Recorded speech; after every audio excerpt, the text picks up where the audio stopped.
Hello and welcome to Rolling with Two. I'm Will, and with me is the gem I trade for, Sarah. And today we're doing a two-player perspective and accessibility for Century Golem Edition.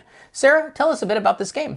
All right. In Century Golem Edition, players are collecting gems and trading gems through card play in order to spend gems to buy golems worth points. So, Will, how do the rules change for two players? So for two players, for setup, there are going to be gold and silver coins that you use. You will use 2 times the number of players. So in a 2-player game, you're using 4 of each type. Additionally, at the end of the game, the trigger is whenever someone gets to 6 golems. It's the same for 3 players, but when you get 4 players, it's a different number. So for 2 players, 6 golems, and you're using 4 of each type of coin. And that's all that's required for the difference for setup. All right. And play. Is there a bot? No, unfortunately, there is no nanobot. Dude, you need to learn to play more games. That's all I could say. All right, let's move on to any issues we found with the two-player experience. As we have found in a lot of games that have rows of cards, just in a two-player game, they just don't refresh as much because there's fewer people to interact with the row. Yes. Of course, that also leads to the thing it does right. And we're leaving what it does wrong already. So because it doesn't refresh a lot, you have the opportunity to go and do what you want. Right. So if there's cards, you don't have to worry about it being taken out from under you like you would in a higher player count game. So that gives you that extra freedom, and because it's lasting 6 rounds, there's enough space in there to essentially do what you want to do. Right. There's a lot less competition for cards. If both the cards that you need to change gems into other gems, but also getting the golems themselves, you have fewer players that you have to worry about. So if there's a golem you want, you only have one other person to, look at what they're doing to see whether or not you can still go for that. And if you play like more players, like especially get on the 4 or 5 player side, it can be a lot to try to see what everybody is doing. And the competition then just gets fiercer. Yes. And so the other thing then also kind of going in hand is it plays quickly because there's only 2 players. Each person taking their turn just goes faster. Yes, because, the plays are, I play a card, I take all of mine up, or I'm buying something. Right. And so very quick micro turns. I do that one thing, it's her turn. She does one thing, back to me. Yeah. Back and forth, and the game's over before you even know it. Right. So even though you are going for 6 golems, which is great because that does feel more equivalent in terms of the gameplay length to a higher player count, but it still plays quickly even with that. Yeah. All right, let's move on to accessibility. So the only real issue with this game is going to be the colors of the gems.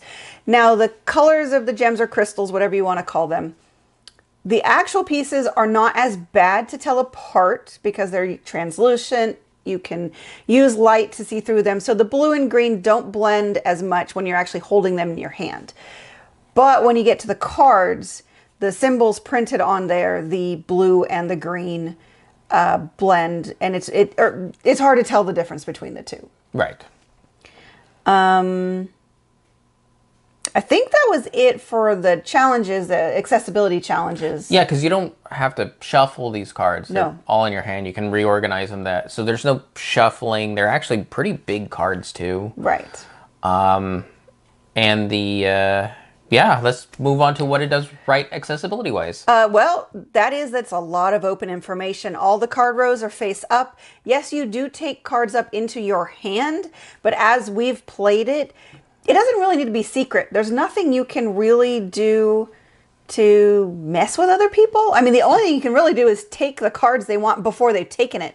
But once it's in their hands, there's nothing I can do to affect what Will's got, and he can't affect what I've got. Yeah, it's a passive denial as best as Yeah. it comes to player interaction and racing to finish the golems that you might both want. Right. So when Will and I play, and when we play with friends, he just treats his hand as open information. He does try to keep them organized. Like when you take them back up into your hand, I usually read you each card and you've organized them into your hand. Yeah, normally what I would do is organize them in the order I want to play them. Right. So that's a personal choice. Yeah. Also, the iconography on there is fairly clean because there's actually not too much in the way of variety. You're either gaining this thing, you're upgrading, and that's its own icon, or you're trading from these things to these things. Yeah, there's really only 3 actions in the game, and the iconography is very straightforward on how that works. Yes. All right, I think that is it. So let's conclude then. So for 2 players, would you recommend? I definitely recommend. It's definitely a very enjoyable game to play at 2 players, and it works really well. Yeah, considering this is one of Sarah's favorite top games, I mean, it makes it to the table, and with 2 players, it makes it to the table easily, and never overstays its welcome. No. So, yes, definite recommendation for 2 players. Accessibility. Yes, it should work for most people. Now, if you do have colorblind issues, you might have some challenges with the blue and green. I mean, even I've had problems with the blue and green.